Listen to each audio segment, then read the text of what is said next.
Shalom Bapak Ibu, selamat pagi. Kembali kita akan bersama merenungkan firman Tuhan, tetapi sebelumnya mari kita berdoa.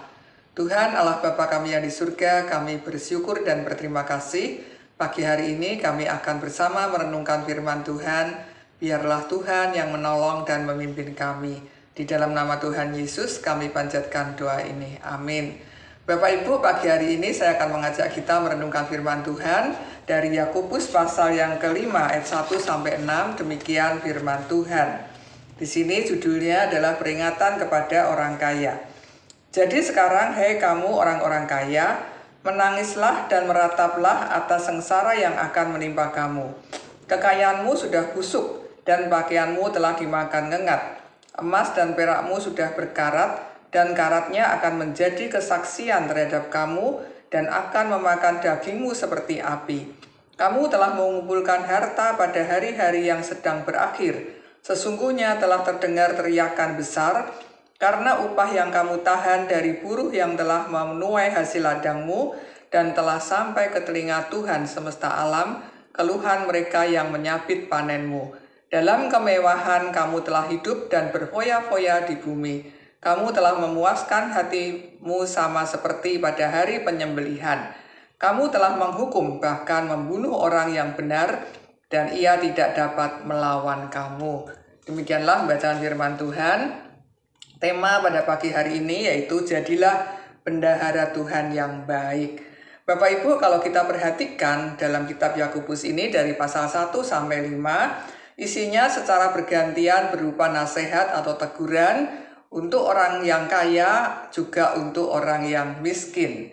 Nah, bagaimana seharusnya kita sebagai umat Tuhan ketika kita diizinkan menjadi orang yang kaya atau orang yang tidak kaya oleh Tuhan?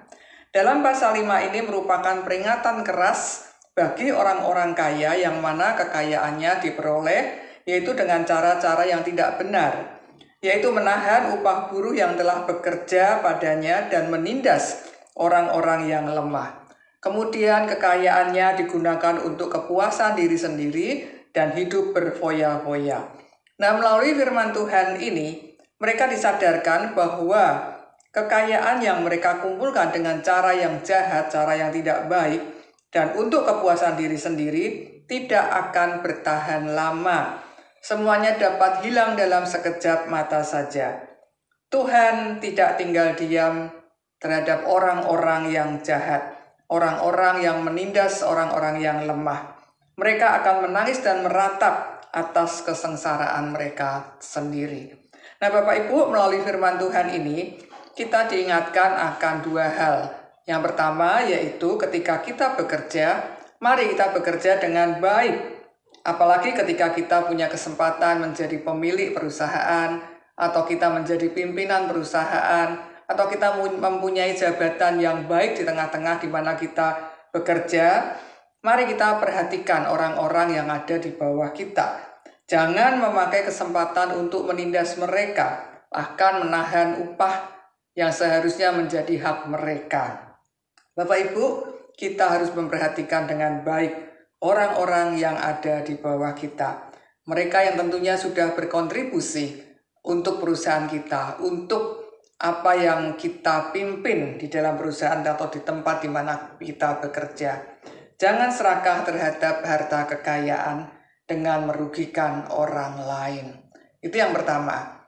Yang kedua, ketika kita diberkati oleh Tuhan dengan berlimpah, ingat bahwa berkat itu adalah titipan Tuhan. Tuhan mau ketika kita diberkati, kita juga menjadi berkat bagi orang lain.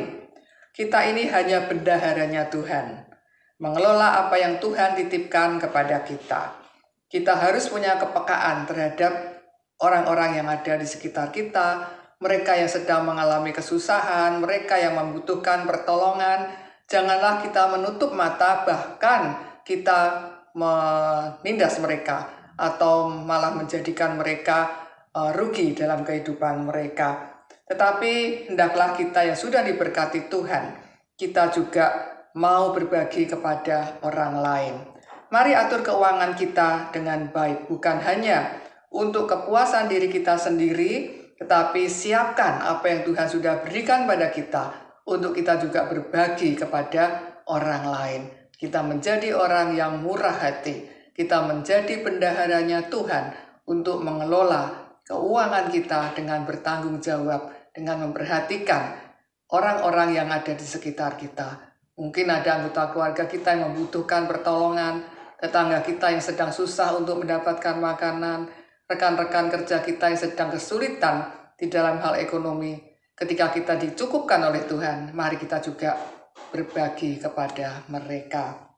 Di dalam 2 Timotius 6 ayat 17-18 dikatakan demikian.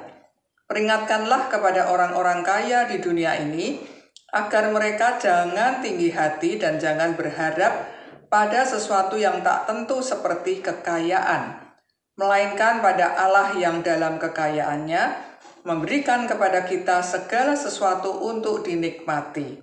Peringatkanlah agar mereka itu berbuat baik, menjadi kaya dalam kebajikan, suka memberi dan membagi. Ini yang penting ya, bagian terakhir, menjadi kaya dalam kebajikan, suka memberi dan membagi. Biarlah ini menjadi bagian dalam hidup kita ketika kita diberi rezeki, ketika kita diberi kelimpahan. Ingat bahwa kita harus menjadi bendaharanya Tuhan yang baik. Amin. Mari kita berdoa. Tuhan Allah Bapa kami yang di surga, kami bersyukur dan berterima kasih ketika Tuhan sudah menitipkan berkat Tuhan kepada setiap kami seberapapun Tuhan berikan pada kami, bahkan mungkin kami berkelimpahan. Ajar kami untuk menjadi bendahara-Mu yang baik ya Tuhan, di dalam mengelola keuangan yang Tuhan titipkan. Biar Tuhan tolong berikan kepekaan kepada kami terhadap orang-orang di sekitar kami yang sedang mengalami kesusahan, supaya mereka juga boleh mendapat bagian daripada apa yang Tuhan sudah berikan kepada kami. Mereka juga boleh mendapat berkat-berkat Tuhan melalui kami. Terima kasih Tuhan, di dalam nama Tuhan Yesus kami panjatkan doa ini. Amin. Selamat pagi Bapak Ibu Saudara-saudari, selamat beraktivitas. Tuhan Yesus memberkati. Sampai jumpa.